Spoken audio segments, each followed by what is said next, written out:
Olá, começando mais um vídeo aqui no canal e hoje a gente vai explorar o tema do luto e as suas fases, né? Conforme ele é compreendido pela psicanálise.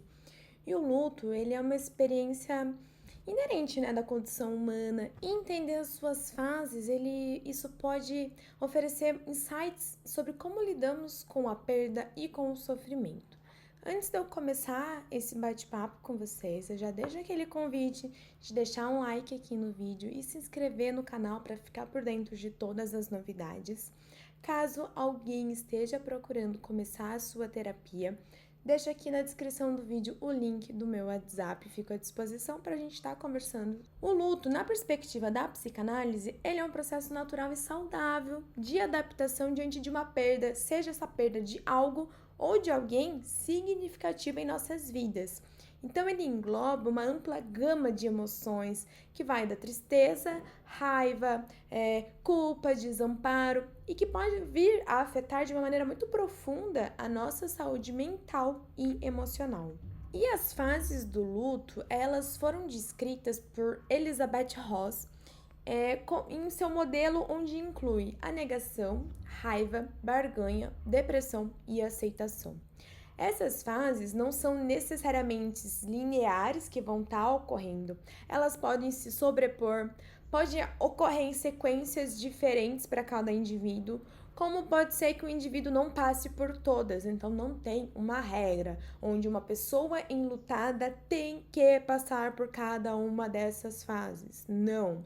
Ela pode estar passando por uma fase, horas tem indício de outra, ela pode passar por apenas algumas, então não tem regra para isso. É muito individual e subjetivo de cada indivíduo. Porém, é importante entender que o processo do luto é altamente individual e pode variar de pessoa para pessoa. Então agora eu vou dar um breve resumo para vocês de cada uma dessas fases. Então, começando pela negação, essa fase ela é caracterizada pela recusa em aceitar aquela realidade da perda. Então, é comum que nessa fase o indivíduo se sinta atordoado, incapaz de acreditar na morte daquela pessoa amada ou na perda daquele objeto amado. Então, por exemplo, após perder um ente querido, por exemplo, em um acidente, a pessoa se recusa a aceitar essa notícia. Ela espera que seja um equívoco, que alguém tenha ligado errado, que isso não tenha acontecido, tá? Antes de eu ir para a próxima fase, só vou reforçar uma coisa que eu já disse. O luto não se trata somente na perda de uma pessoa, mas pode ser de um objeto, desde que tenha grande afeto envolvido. A gente passa por um processo de luto, por exemplo, quando se perde um emprego, quando algo que a gente gostava muito acaba. Então, tudo que pode acabar nos ocasionando aquele vazio. E a gente precisa se adaptar àquele vazio. E esse processo é o processo de luto, tá? Então, indo para a próxima fase, a gente vai para a raiva. Estou explicando, não necessariamente na fase em que vai ocorrer, tá? Então, na raiva, o indivíduo ele vai estar ali expressando a sua frustração, a sua irritação diante da perda que ocorreu.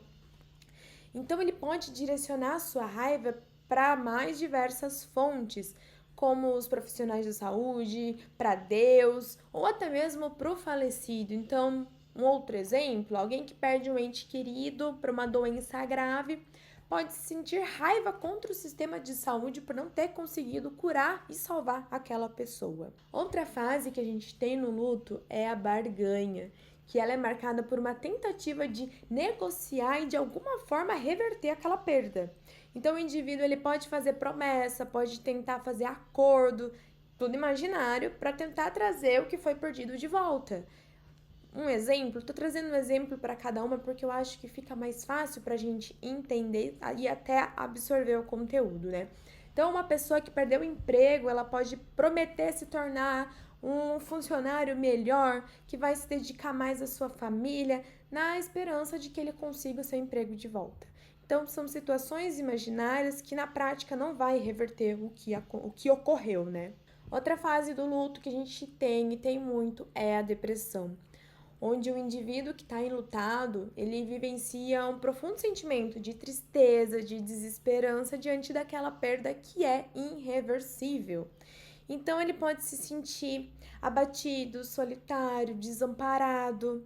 Então, um exemplo, alguém que perde um animal de estimação querido, muito querido, né? Normalmente as pessoas se apegam muito a animais de estimação.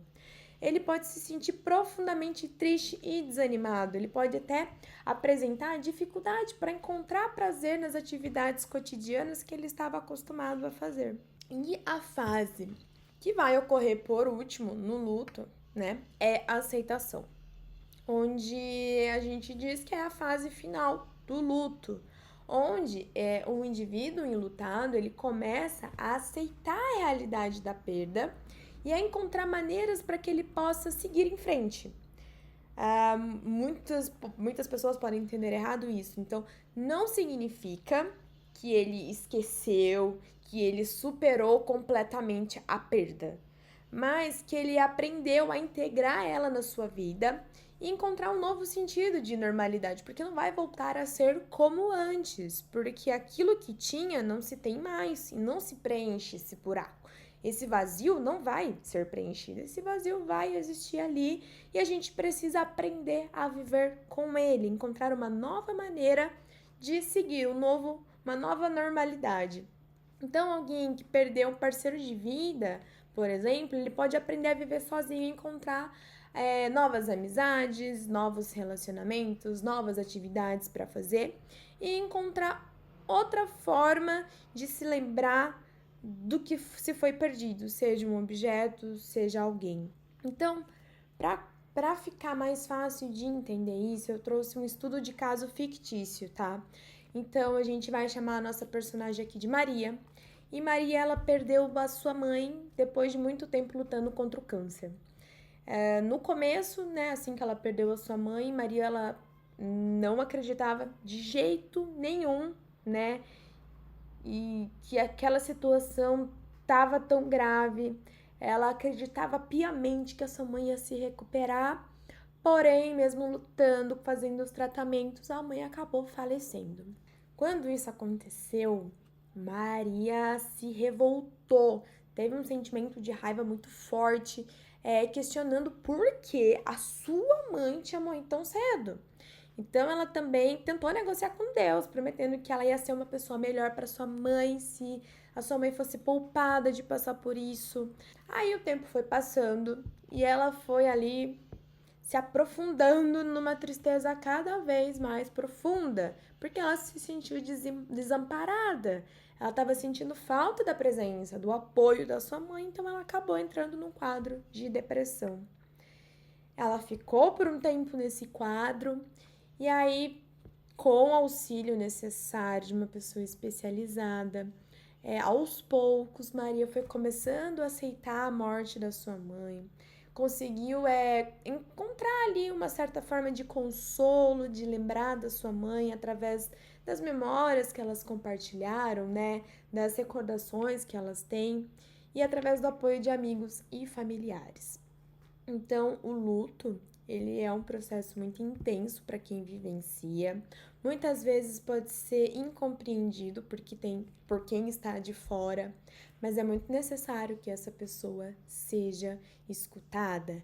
É muito importante que uma pessoa enlutada procure um profissional para poder passar pela experiência do luto da melhor forma possível. Não é algo fácil, mas quando a gente tem alguém ali capacitado para nos auxiliar nessa experiência é muito importante.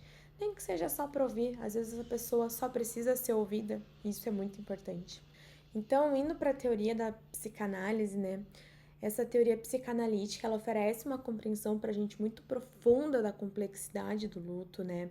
Freud tem um trabalho sobre o luto e a melancolia, onde ele destaca, né, a importância de confrontar, de elaborar esses sentimentos de perda para que possa se superar esse sofrimento. Porque se a gente deixa como se não fosse importante trabalhar isso, isso vai acabar volta e meia vindo e afetando outras áreas da nossa vida, não nos permitindo seguir, né, em frente de uma maneira plena. Além disso, temos também Melanie Klein, que expandiu essa teoria, enfatizando, né, o papel dos processos de introjeção e projeção na experiência do luto. Então, tem muitas teorias que a gente pode estudar para se aprofundar nesse assunto. Então, na prática clínica, compreender as diferentes fases do luto é muito importante para que o terapeuta possa oferecer o suporte e a orientação adequada para o seu paciente, para que ele possa enfrentar o seu luto, a sua perda. Reforço mais uma vez, né, a importância de reconhecer que o processo do luto ele é altamente individual, que cada pessoa vai percorrê-lo em seu próprio ritmo, na sua sequência. Então, é muito importante que nós, quanto analistas, quanto terapeutas, estejamos ali para oferecer um espaço seguro para que esse paciente, para que esse enlutado, ele possa expressar as suas emoções e promover a aceitação de forma gradual dessa perda, que são, assim, os elementos chaves na terapia do luto. E só para concluir, né, eu quis destacar para vocês nesse vídeo a importância de se compreender, de se respeitar o processo de luto de cada indivíduo. O luto, ele é uma jornada única e pessoal. Cada pessoa vai percorrer ela da sua maneira. Então, quando a gente reconhece e valida as emoções associadas ao luto, a gente pode estar oferecendo um apoio de grande significado para essas pessoas que estão enfrentando essa perda. Então, o vídeo de hoje era isso. Espero muito que tenham gostado e até o próximo.